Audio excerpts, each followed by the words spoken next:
Muy bien, buenas noches tengan todos nuevamente, Dios les bendiga. Vamos a continuar esta serie de lecciones acerca de personajes de la Biblia, más que historias para niños. La historia que vamos a estar hablando el día de hoy es una historia muy especial, de hecho es quizás una de las historias más importantes a lo largo de toda la historia bíblica y el plan redentivo de Dios. Es una historia que pese a que es muy fácil de acceder, todos pueden ir a ella, está entre los libros más conocidos de la Biblia, es de fácil lectura, lenguaje común, es una historia que no está perdida a veces hay historias que se pierden entre los profetas menores, libros históricos, pero esta está presente incluso en libros muy conocidos de la Biblia, pero muchas veces es una historia que está, por así decirlo, mal aprendida. La cultura popular, las tradiciones y gran parte de lo que es la enseñanza religiosa han hecho que de una generación a otra se pase, por así decirlo, algunas costumbres que se basan en la ignorancia, el mal entendimiento y cosas que no se pueden comprobar del todo en la Biblia con respecto a esta persona, a este personaje y su historia en específico. Gran parte de lo que conlleva esta historia está pronto a ser celebrado por muchos grupos religiosos en el mes de diciembre, así que ya con solo esto usted sabe que voy a hablar acerca de Jesús y su nacimiento. Esta historia es tan importante porque podemos aprender muchísimas cosas de ella, pero vamos a darnos cuenta que también, al igual que otras historias que hemos visto, son más que una historia para niños. Así que el primer punto que quiero estudiar con ustedes es que el nacimiento de Jesús no fue el inicio del Hijo de Dios. El nacimiento de Jesús ciertamente fue un evento que cambió la historia del mundo. Sin embargo, esto no fue el inicio del Hijo de Dios. Cuando vamos a textos como el Evangelio según Juan, capítulo 1, versículo 1, pocas veces lo asociamos, pero tiene todo que ver, de hecho, con lo que es la naturaleza de Jesús, y en conjunto con el versículo 14 vamos a ver que tiene una relación directa con lo que es el nacimiento de Jesús. Cuando vamos a Juan 1.1 se nos dice, en el principio era el verbo, y el verbo era con Dios, y el verbo era Dios. Definitivamente, cuando nosotros pensamos en Jesús, debemos de entender que Jesús es la forma en la que venimos a conocer al Hijo de Dios en su forma humana, pero hay una doctrina detrás de esto que es lo que conocemos como la encarnación. Hace poco tuvimos un seminario y el hermano o el doctor Dave Domingue, como usted lo conoce, el hermano Dave, este hermano mencionaba un poco acerca de la encarnación de Jesús y él decía, bueno, lo que sucede en la encarnación es que Dios, específicamente la persona que conocemos como el Hijo, añadió a su naturaleza divina una naturaleza humana. Esto es algo que solamente el Hijo ha venido a hacer. Pero Él no viene a existir a partir de su nacimiento, era un ser ya preexistente.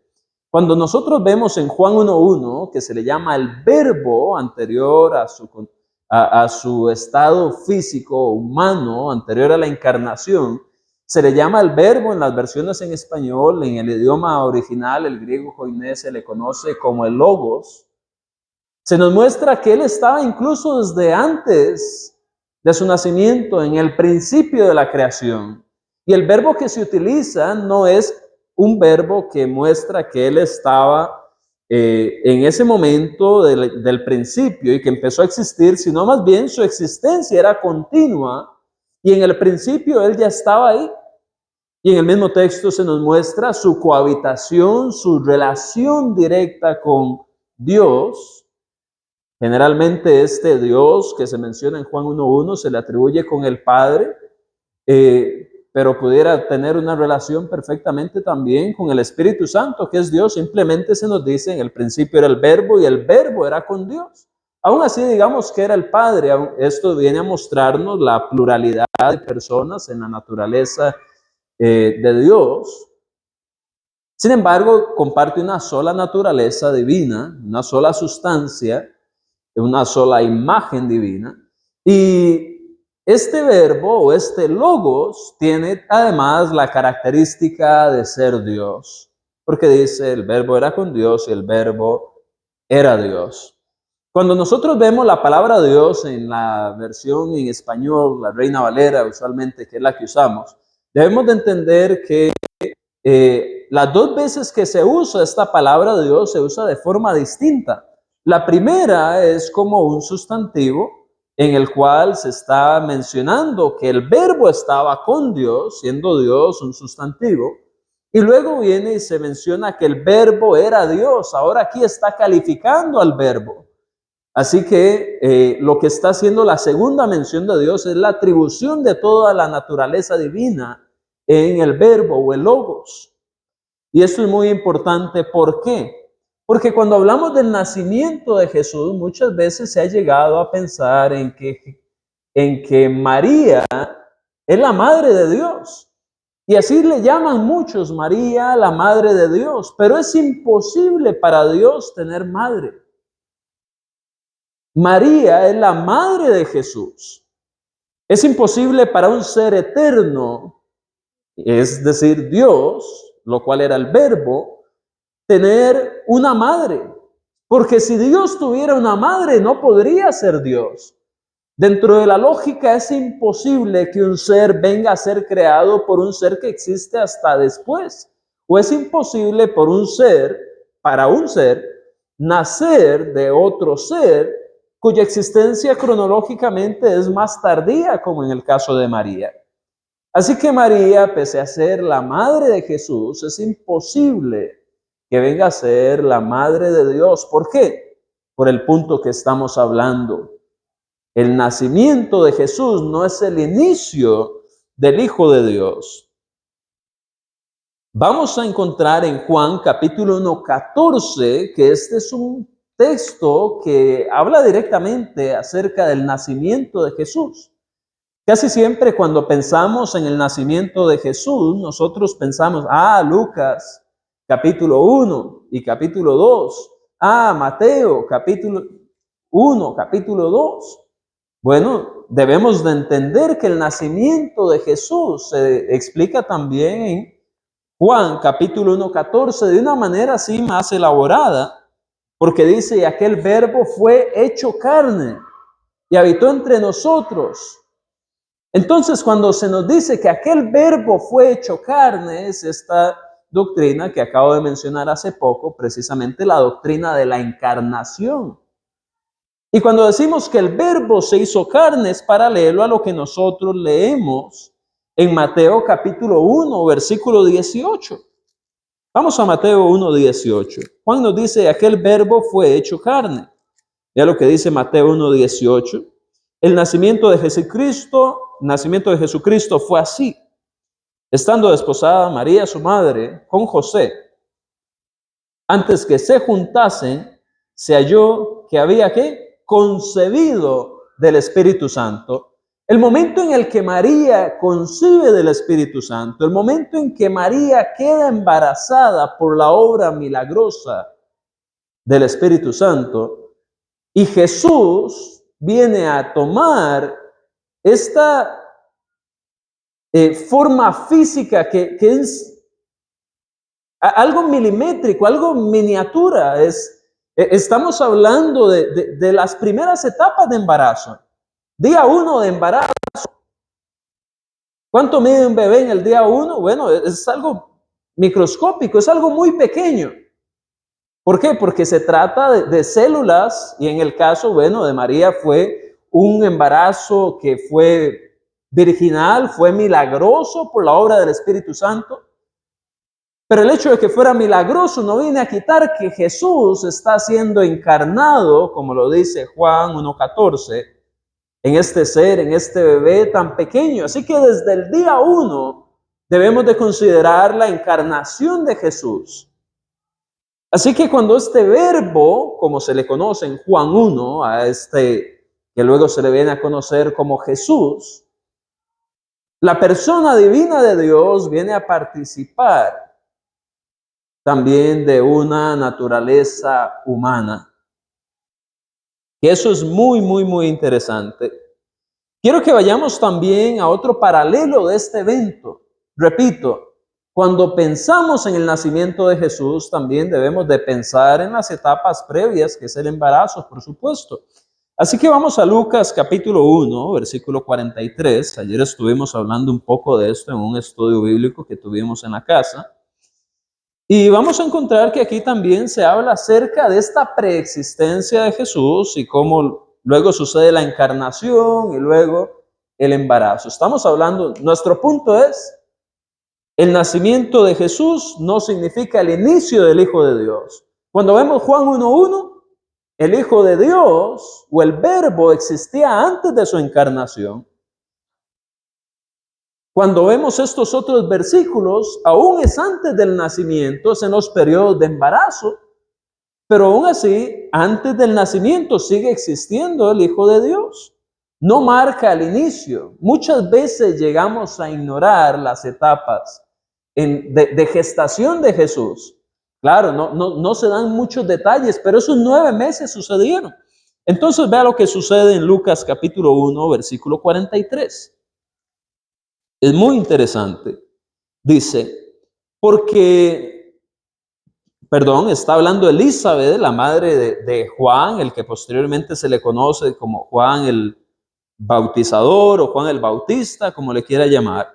Dice, ¿por qué se me concede esto a mí? Que la madre de mi Señor venga a mí. Sigamos leyendo un poco más. Porque tan pronto como llegó la voz de tu salutación a mis oídos, en referencia al saludo que hizo María en el versículo 40, dice la criatura, refiriéndose a Juan, que estaba en el vientre de Elizabeth, saltó de alegría en mi vientre. Y bienaventurada la que creyó, porque se cumplirá lo que le fue dicho de parte del Señor. Aquí quiero que veamos algo muy interesante.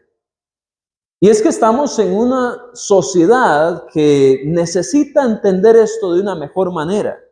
Porque seguimos hablando de antes del nacimiento de Jesús, pero cuando vemos el vocabulario que se usa para referirse a Jesús, nos vamos a dar cuenta que si las personas, incluso cristianos confundidos con respecto al inicio de la vida, si vieran estos pasajes, valorarían incluso cualquier niño así tenga un día de nacido. Nótese que Elizabeth viene y ¿cómo le llama a Jesús? ¿Cuáles son las palabras que usa ella? Le llama mi Señor. Esta palabra tanto en el hebreo como en el griego y como para nosotros debiera también de ser una palabra muy importante.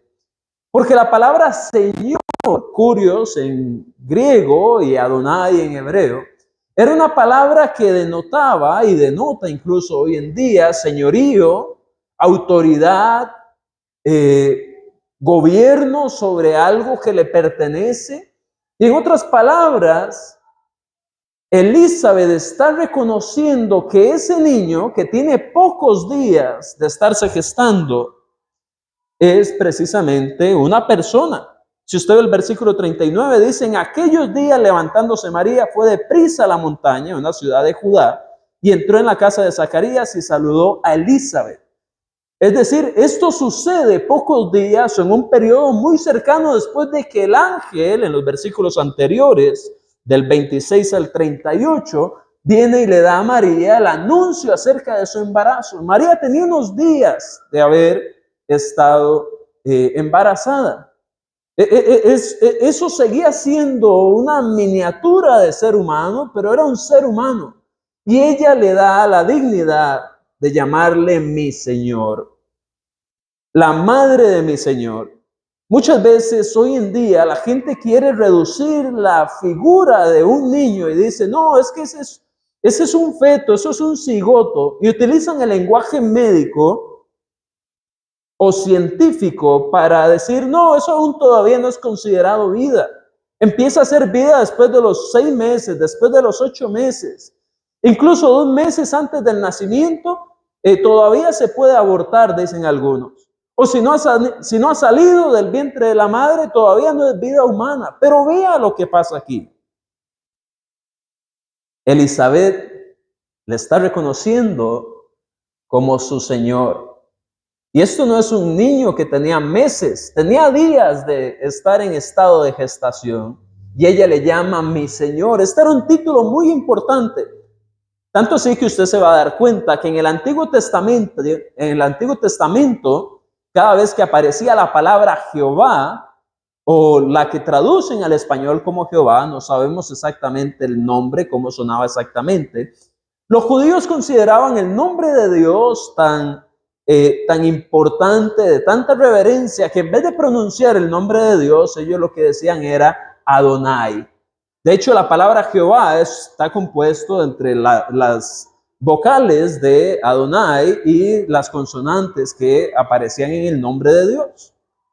De modo que entonces, y eso lo puede comprobar, tal vez tenga un poquito de duda en esto que acabo de decir, pero bueno, la idea es cada vez que ellos decían, en vez de decir el nombre de Dios, decían Adonai, que significaba mi Señor.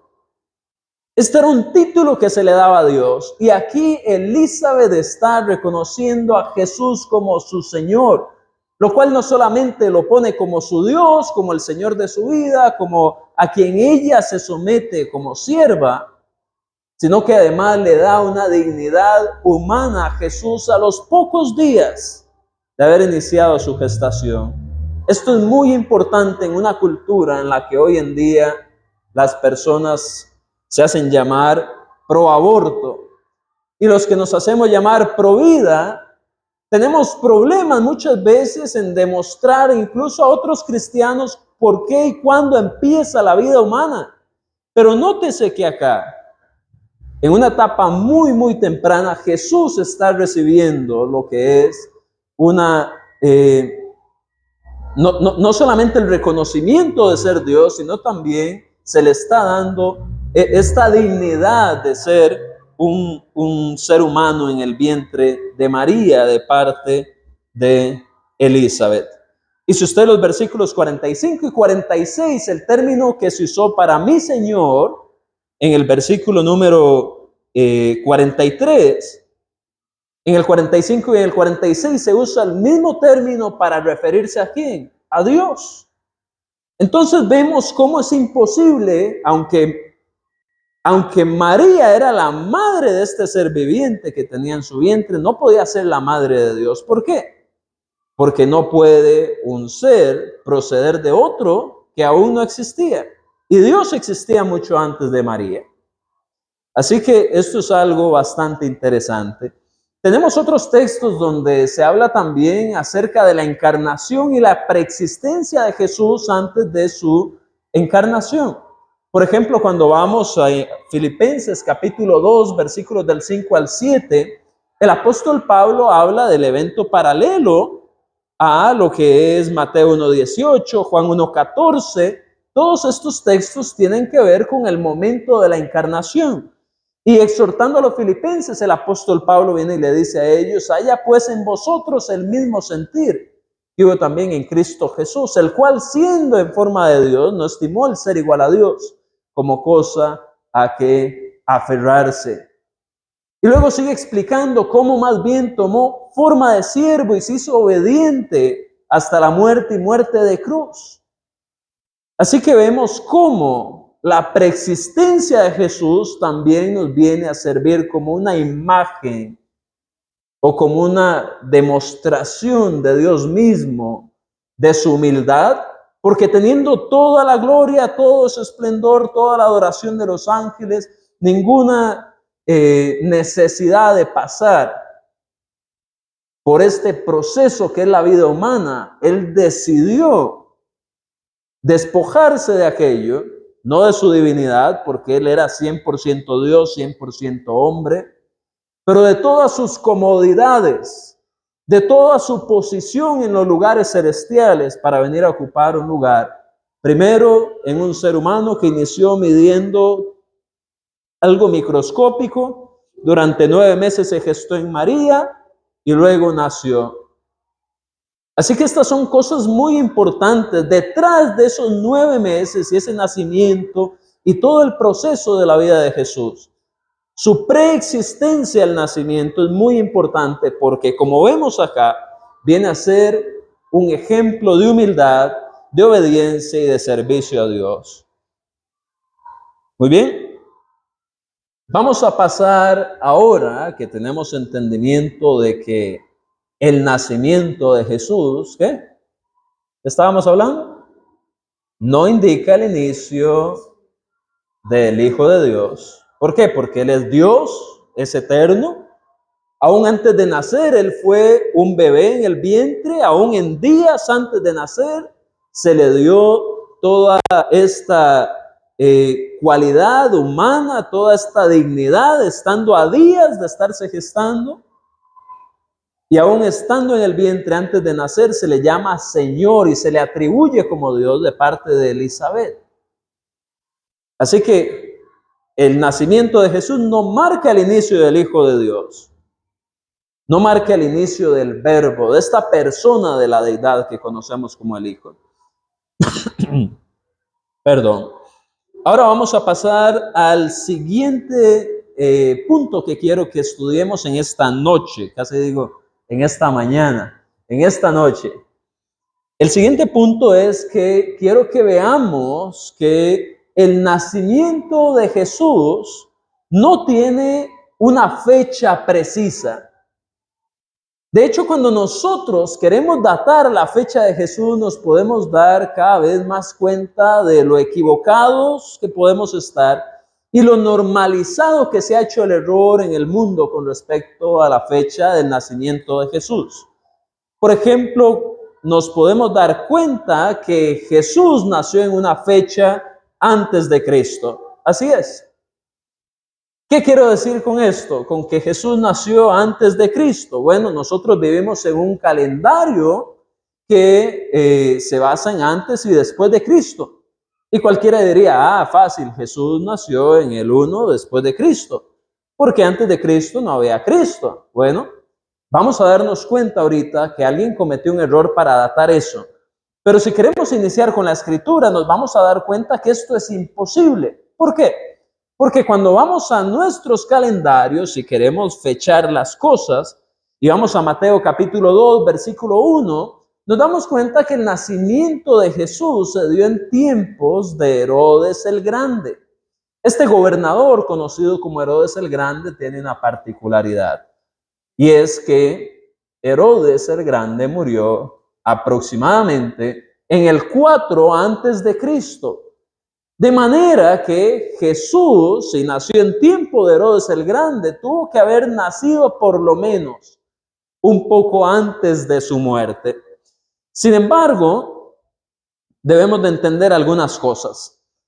Antes de que dijéramos antes de Cristo y después de Cristo, los años se contaban de la siguiente manera. La gente decía, bueno, en el 5º año de Tiberio, emperador de Roma, o bien la gente diría en el año 20 después de la fundación de Roma. Los puntos de referencia antiguamente eran o el emperador o la fundación de la ciudad de Roma.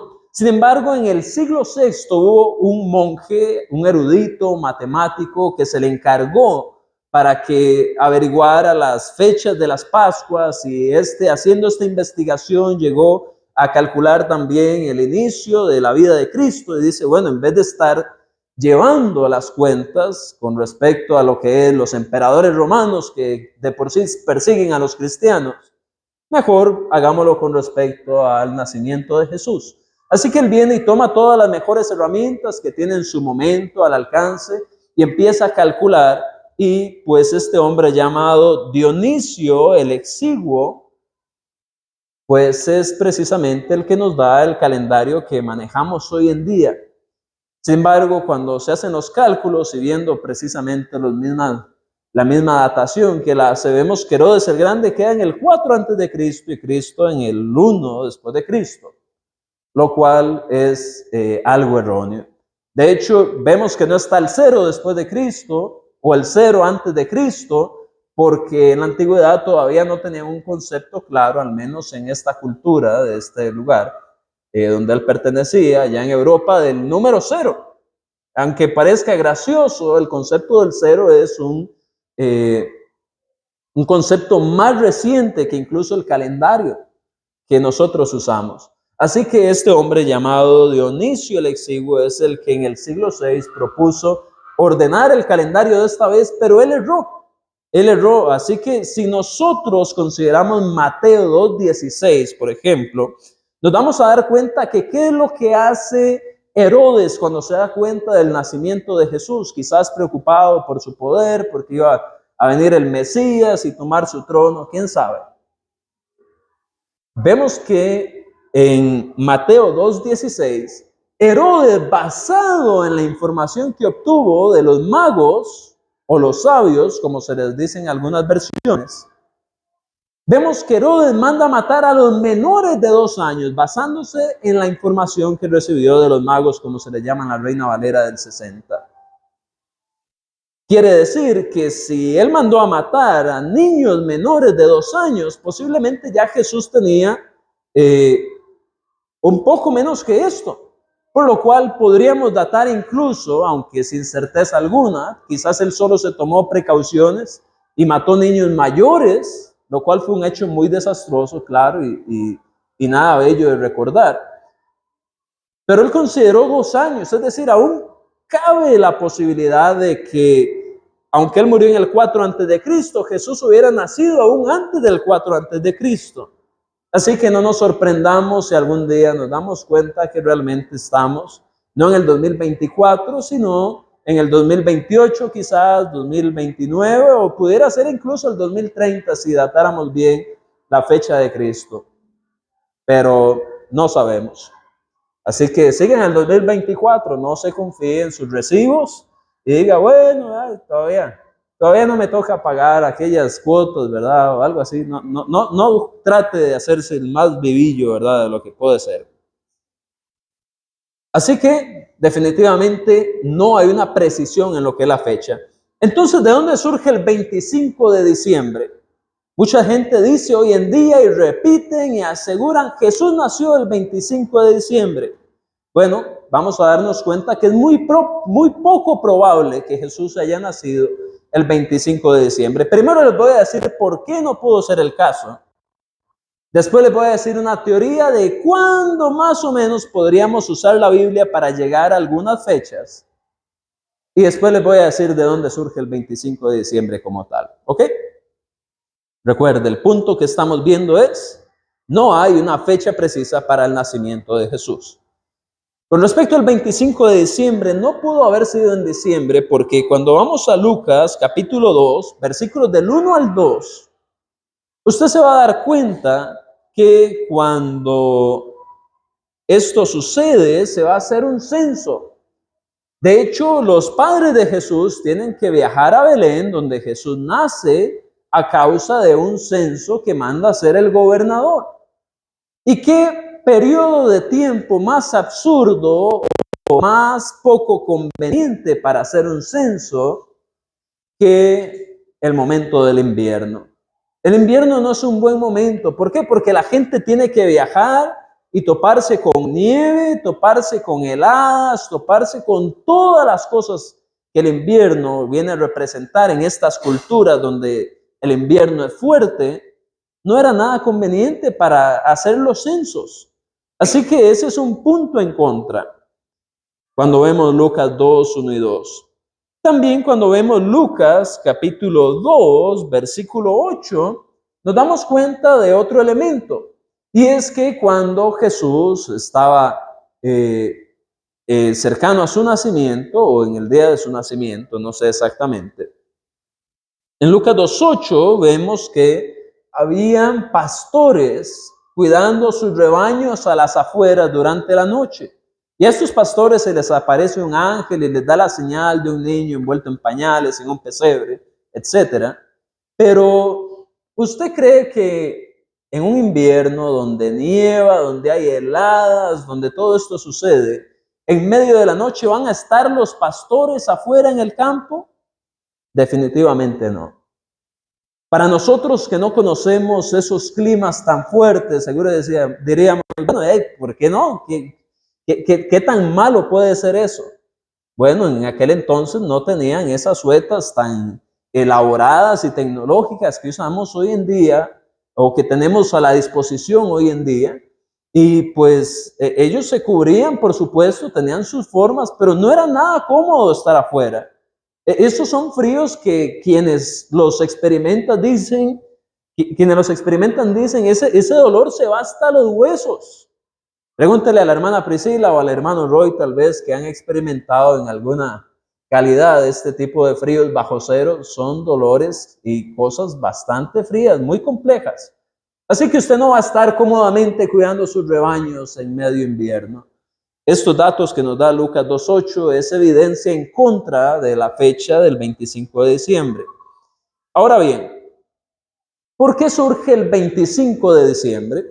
Bueno, nos vamos a dar cuenta que hay algo que se llama sincretismo, especialmente en las religiones. El sincretismo es básicamente, en palabras sencillas, una unión que se hace de diferentes creencias con el fin de reconciliarlas.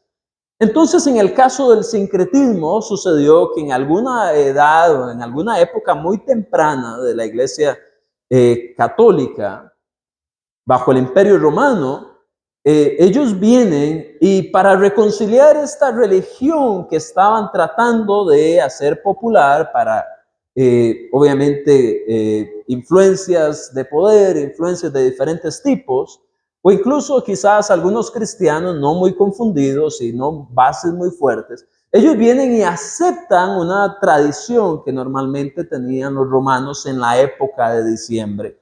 Había una tradición que se llamaba Saturnalia, en la cual tenía que ver con las cosechas, se daba como del 17 al 23 de diciembre, y eran festividades en las cuales se regalaban cosas. En estas festividades ellos le daban un trato especial a los esclavos, les daban libertades. Era una época muy importante a causa de las cosechas. Pero cuando llegaba el día 25 de diciembre sucedía un evento muy importante para los romanos, que era conocido también como el Sol Invictus. El Sol Invictus era nada más y nada menos que lo que se conoce hoy en día como el solsticio de invierno. El Sol Invictus era una celebración que tenían los romanos en la cual el 25 de diciembre ellos gozaban y festejaban la victoria que tenía su dios Sol sobre las tinieblas. ¿Por qué? Porque en el solsticio de invierno del 25 de diciembre era el día más largo del año, o al menos en el que más predominaba la luz. Entonces, la idea era la luz triunfando sobre las tinieblas, su sol triunfando sobre la oscuridad. Y claro, cuando la iglesia o los primeros o los cristianos de aquel entonces entienden esto, dicen, este es un día perfecto para acoplárselo a nuestro Salvador, la luz brillando sobre las tinieblas. 25 de diciembre, el nacimiento de Jesús. Así que eso es básicamente lo que se llama sincretismo. Se toma una creencia, en ese caso el Sol Invictus, y se toma otra creencia, el nacimiento de Jesús, y se mezclan.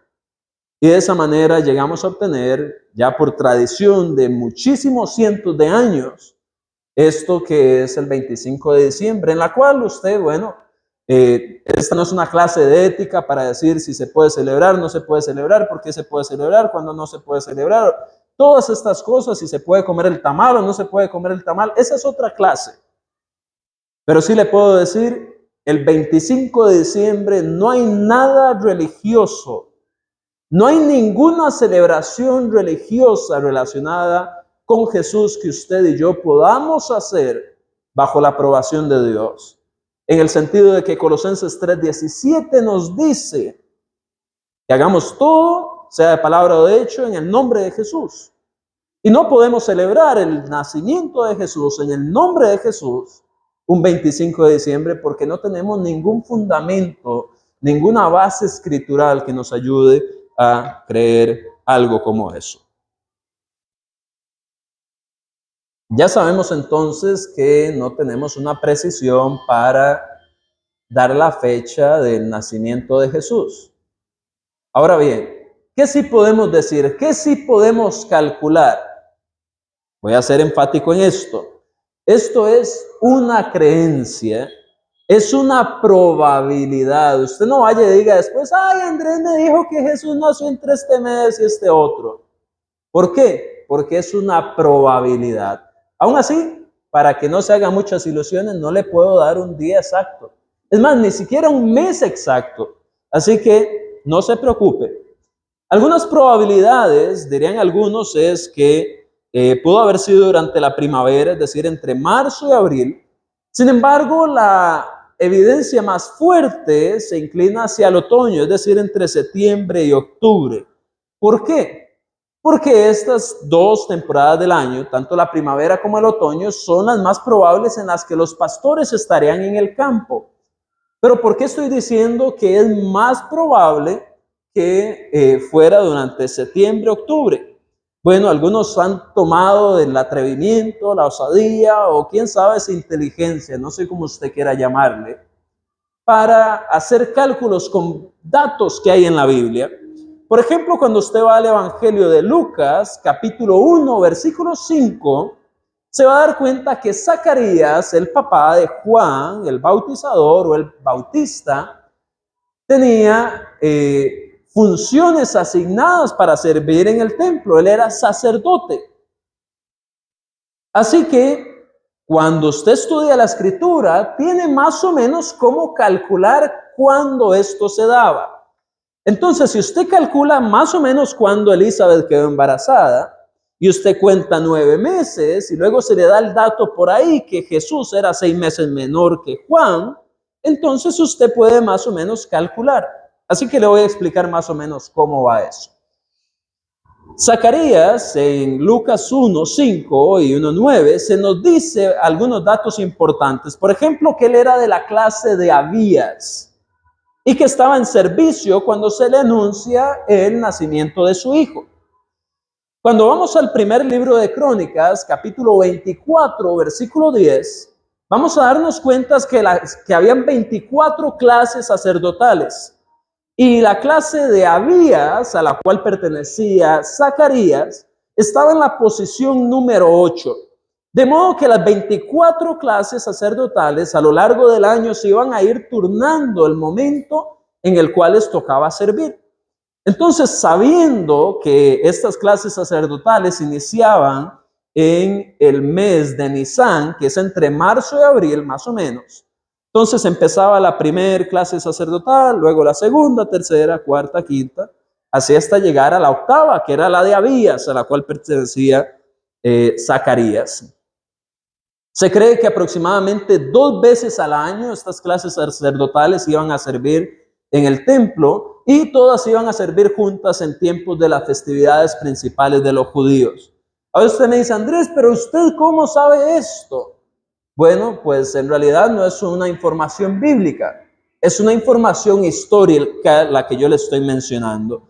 En libros como el Talmud, cuando usted va a la sección, si está tomando notas o va a ver luego este video, en Sukkah 5.7 y Ta'anit 27a, así como también en la Mishnah, en la sección de Tamid 1.1, en estos dos libros se nos dice que tradicionalmente, cada una de estas clases de sacerdotes iba a estar cambiando de turno semanalmente. Entonces, si usted empieza desde el primer día o la primera semana de Nisan y cuenta la segunda, la tercera, la cuarta, la quinta, usted va a ver que más o menos a Zacarías le va a corresponder servir aproximadamente en la octava semana del año, más o menos, y usted sigue contando, aproximadamente va a terminar haciendo su turno en junio. Entonces, si él estaba haciendo su turno en junio, y estoy hablando del año judío, ¿verdad? Si Zacarías hizo realmente su turno en junio y Juan nace 9 meses después, Juan viene a nacer en marzo.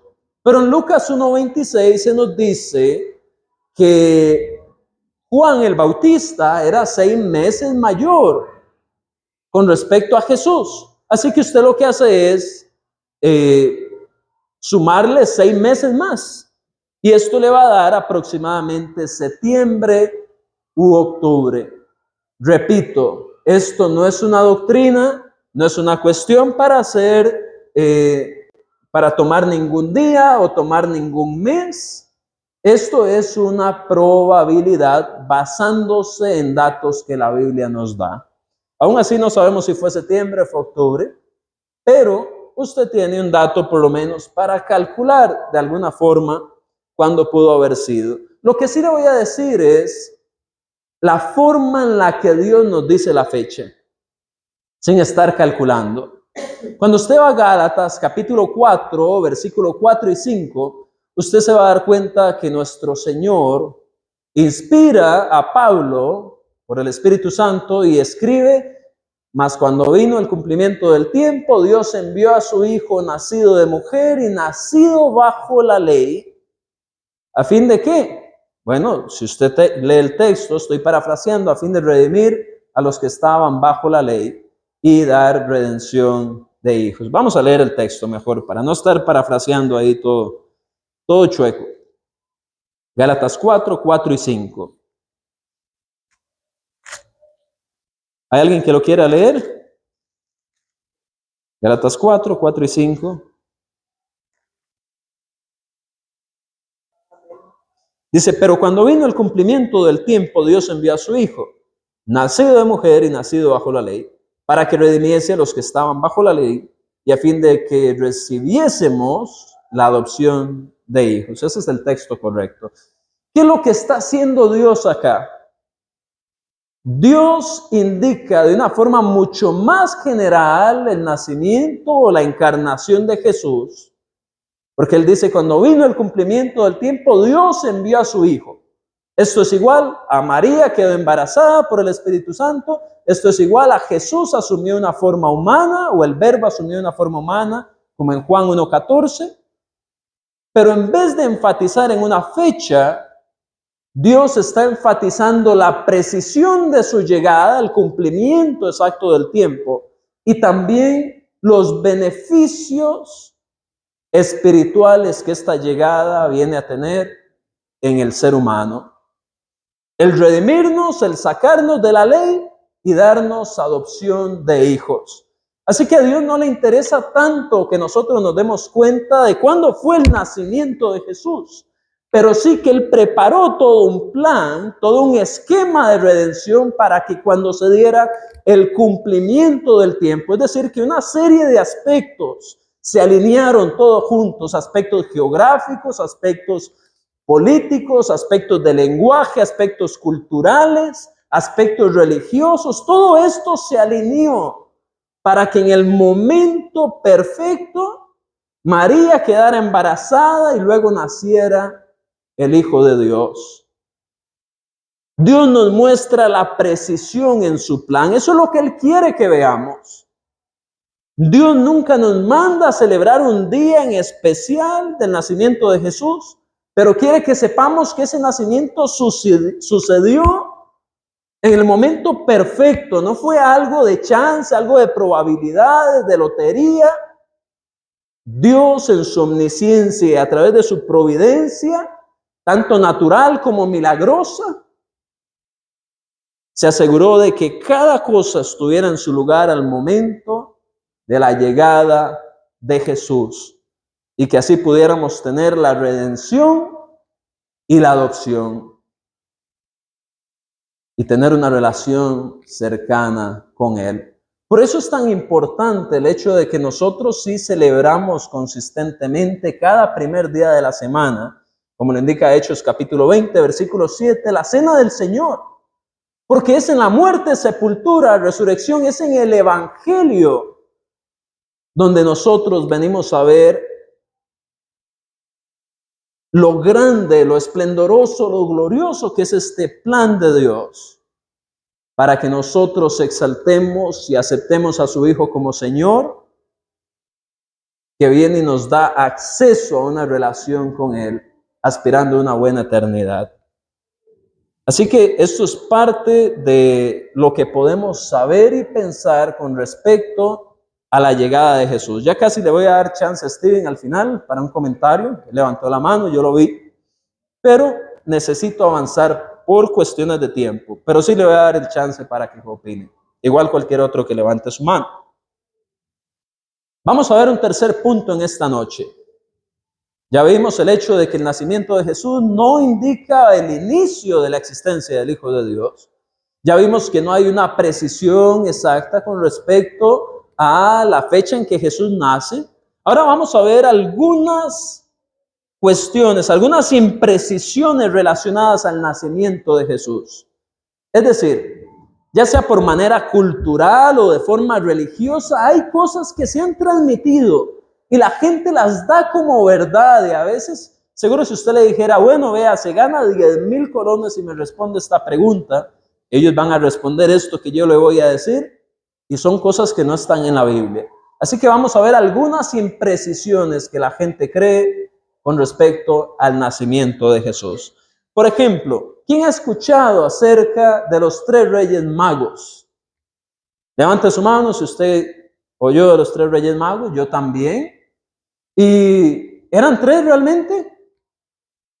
¿Se ha cuestionado si eran 3? Cuando usted va a Mateo, capítulo 2, versículos del 1 al 12, donde se hace la mención de los magos, nunca se les da en los evangelios la atribución de ser reyes. Cuando vamos a Mateo 2, del 1 al 12, nos damos cuenta que no se da un número.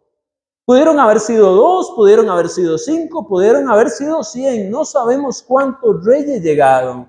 Cuántos magos o sabios, no eran reyes, no se nos dice, cuántos sabios o magos llegaron a saludar o a conocer al Mesías, el Hijo de Dios.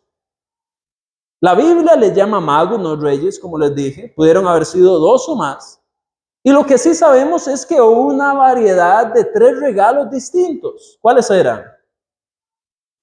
Mirra, oro e incienso. Habían 3 regalos distintos. ¿Será que solamente podían traer uno cada uno? Si eran 5, no podían traer uno oro y mirra y otro oro e incienso, otro incienso y mirra. Claro que sí. Y podía ser que uno trajera el acompañamiento del otro y el otro los 3 regalos y eran solo 2. No sabemos. Sabemos que hubieron 3 regalos y que hubo pluralidad de sabios o magos, como se le llama en la Reina Valera. Pero asumir que eran 3 es ir más allá de lo que la Escritura nos dice. Y también llamarles reyes. No sabemos si eran reyes o no eran reyes. Sabemos que eran sabios de Oriente. Posiblemente, no quiero equivocarme porque hay 2 palabras muy similares, astronomía y astrología. Creo que eran astrónomos, estudiaban los astros. O muchas veces al menos se utilizaba esa misma palabra, magi, creo que es, no como la sopa, para referirse a lo que se traduce como magos en la versión en español. En algunos casos se asocia esa palabra a que eran astrónomos, eran sabios de Oriente, pero no sabemos si eran o no eran reyes. Muy bien, muchas veces tenemos el pensamiento de que estos reyes, yo sigo pegado con los reyes, de que estos magos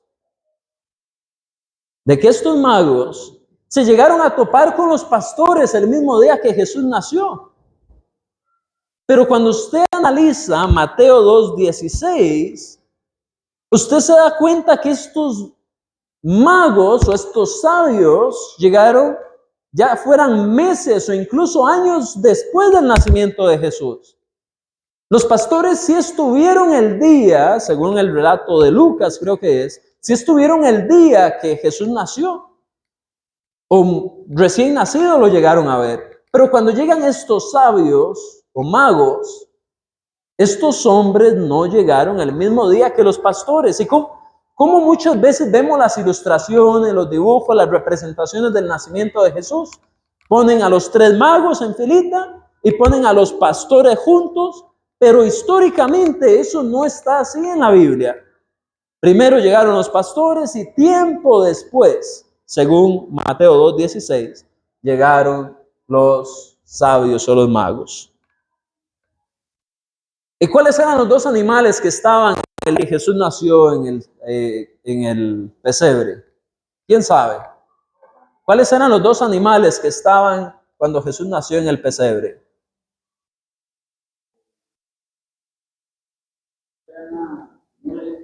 Una mula, un buey, algunos dicen que un burro y un buey, pero ¿de verdad usted ve eso en su Biblia? Nunca se nos dice nada de esto.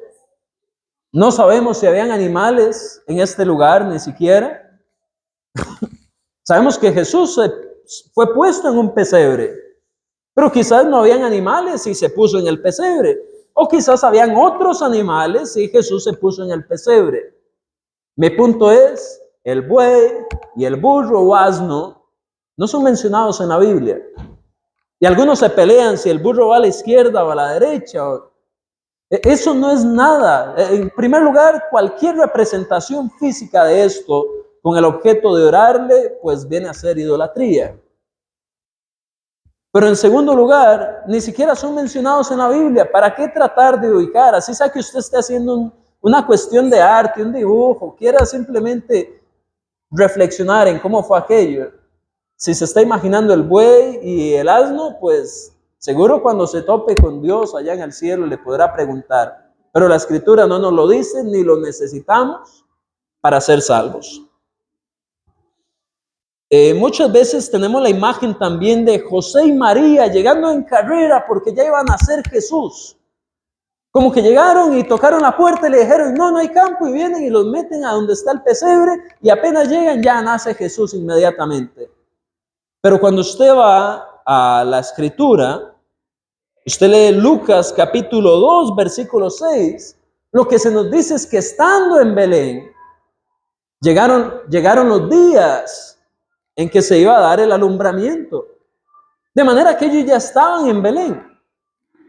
No sabemos si ya llevaban días hospedándose en este lugar o si de verdad ese mismo día encontraron ese lugar y quedaron ahí y nació Jesús. Pero esa idea de que estaban en apuros y que apenas tocaron la puerta y le dijeron, no hay lugar aquí, vayan allá porque hay que correr con esto que nazca ahí. Esa imagen no está. Lo que la Escritura nos dice es que estando en Belén llegaron los días del nacimiento. Así que una vez más es pura especulación, no sabemos y no podemos afirmarlo. Por otro lado, esta es otra más común. Las personas quieren explicar y algunos dicen, vea la estrella de Navidad, ¿verdad? Los que creen en esa Navidad. Vea, yo vi una estrella fugaz y dicen que es el cometa tal o la estrella tal y pasa cada X cantidad de tiempo y es la misma que pasó cuando nació Jesús. Bueno, cuando usted va a la Escritura, en Mateo 2:2 y Mateo 2:9, usted se va a dar cuenta que esta estrella iba guiando a los magos. Les iba indicando exactamente a dónde ir. Le pregunto yo, ¿ha visto usted alguna vez una estrella fugaz que se detenga para decir, o incluso que vaya fugaz y de repente se detenga? No, la gente quiere explicar esto de una manera muy común, pero esto es un evento milagroso. Esto es un evento dirigido por Dios, en el cual Dios está orquestando, está poniendo uno de los momentos más importantes de la humanidad para que llegue a suceder. Y estos magos o estos sabios que iban siendo guiados por esta estrella, tenemos el registro que la estrella les guió. Pero yo nunca he visto una estrella natural, un evento astronómico que vaya guiando en una dirección y luego se detenga donde tienen que ir exactamente. Eso es mucha especulación. La Biblia nos muestra que fue un evento milagroso, así que no normalicemos esto, es el poder de Dios actuando para uno de los momentos más importantes, que era al Hijo de Dios, habiendo nacido en uno de los lugares más humildes, recibiendo presentes incluso de personas importantes de Oriente. Y claro, este oro, esta mirra, estas cosas que recibieron seguramente luego sirvieron para el viaje posterior que tuvieron que hacer José, María y Jesús a lo que era la tierra de Egipto a causa de la persecución de los niños. Así que muy probablemente ese dinero fue utilizado para pagar los gastos que tenían que hacer durante el viaje. Voy a tocar el último punto en 2 minutos, solamente para que usted pueda tomar notas si lo está haciendo. Y el último punto es, bueno, antes de tocar el último punto, en medio segundo quiero decirle esto. Cuidémonos de no afirmar lo que no sabemos. Cuidémonos de no afirmar acerca de la historia bíblica lo que simplemente se nos ha dicho. Quizás alguna vez usted y yo con toda seguridad dijimos el burro, el buey, dijimos también eran 3 reyes, No afirmemos lo que la Biblia no nos dice. Seamos cuidadosos de simplemente tomar información y repetirla. Sea cuidadoso de lo que le estoy diciendo en este momento. Tome apuntes. No me crea a mí, compárelo con su Biblia, haga su propio estudio. Yo le estoy sirviendo aquí parte de lo que yo estudié. Pero si seguimos pasando esa antorcha de ignorancia en la cual solo repetimos, vamos a seguir manteniendo errores doctrinales, o errores culturales, o errores morales. Mejor constatémonos siempre de lo que la Biblia dice antes de solamente repetirlo. Y bueno, el último punto es que el nacimiento de Jesús es un evento imposible de replicar. El número de profecías que tenían que ver con el nacimiento de Jesús fueron muchas. Y es muy difícil que esto realmente se dé en una sola persona. Por ejemplo, su nacimiento en Belén fue profetizado en Miqueas 5:2, cumplido en Mateo 2:1, Lucas 2 del 4 al 7. El nacimiento virginal se anunció en Isaías 7:14 y se cumple en Mateo 1:18 al 23 y en Lucas 1 del 26 al 35. El hecho de que iba a ser descendiente de David se profetiza en Jeremías 23:5 y se termina cumpliendo o se menciona durante la cuestión del nacimiento este linaje de David en Lucas 1 del 32 al 33. El hecho de que él iba a ser llevado a Egipto se menciona en Oseas 11:1 y Mateo señala el cumplimiento allá en Mateo 2 del 14 al 15. Esto es poder de Dios mostrándonos cuán cuidadosamente Él preparó su plan para salvarnos. Le voy a decir un ejercicio que yo hice. Quizás no es el más elaborado posible, pero ahora está muy de moda jugar con la inteligencia artificial. Así que agarré una de estas inteligencias artificiales y les dije, ok, de acuerdo a esta profecía, esta profecía, esta profecía y esta otra, ¿cuánto chance hay de que todas estas profecías se cumplan en una persona? La inteligencia artificial, después de poner un poco de cosas ahí, me puse a revisar y a leer, a analizar, y muchas veces decía, la probabilidad es de tanto, pero siendo modestos, digamos este otro número. La probabilidad de tanto, pero siendo modestos, digamos este otro número. Siempre ofrecía un número más bajo de probabilidades. Y al final en la conclusión dice, bueno, de acuerdo a todos esos datos, la probabilidad es de 1 entre 10 a la 14ª potencia. ¿Qué quiere decir esto? Usted agarre, ponga un 0, ponga una coma y pone 14 ceros en este número y luego un 1 y con datos muy modestos, incluyendo la probabilidad de un nacimiento virginal que sabemos que es imposible a menos de una obra milagrosa, ponga 14 ceros después de una coma y luego un 1, esa es la probabilidad de que esto sucediera, según esta inteligencia artificial, en una sola persona. Es decir, un 0,0000000, ya me perdí, sígalo usted, 1 de probabilidades. Es algo en lo que podemos ver la mano de Dios obrando en el nacimiento de Jesús. Dejemos de tratar de reducirlo a una fecha importante del año en la cual nos damos regalos y nos olvidamos de qué fue lo que realmente pasó. Pensemos en todo el panorama y en que finalmente todo esto sucedió y se alineó en el cumplimiento del tiempo para que usted y yo cada día en el presente En la primera oportunidad que se nos dé, decidamos ya sea mantenernos fiel al Señor o empezar a buscar de los caminos de Dios.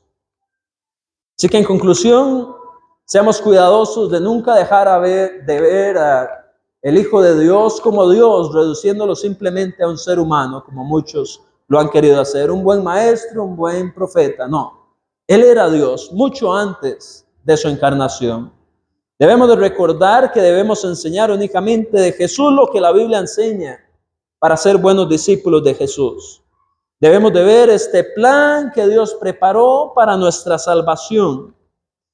Y no le voy a decir que no participe de ninguna celebración en el mes de diciembre. Quizás usted cumple años el 25 como el hermano Steven. Pero lo que sí le voy a decir es que sea muy cuidadoso de no caer en un sincretismo donde termine mezclando celebraciones con eventos religiosos que no tienen fundamento. No existe forma cristiana en la que podamos celebrar un 25 de diciembre, un nacimiento del Hijo de Dios. Usted puede dar regalos el día que usted quiera del año. Usted puede cenar el día que usted quiera del año con su familia, incluido el 25 de diciembre. Pero no cometa el error de venir a darle un valor religioso a un día que no lo tiene. Mejor todos los días recuerde la bondad de Dios para su salvación y busque comprometerse en su cristianismo. Y lo que sí se vale siempre es celebrar la vida, muerte, sepultura y resurrección de Cristo, siendo buenos discípulos para Él. Espero que esta clase haya sido tan valiosa como lo fue para mí. En esta historia del nacimiento de Jesús, o Jesús en su nacimiento, que es una historia definitivamente que es más que una historia para niños. Voy a pedirle a alguien que por favor me ayude a finalizar el video y vamos a escuchar al hermano Steven.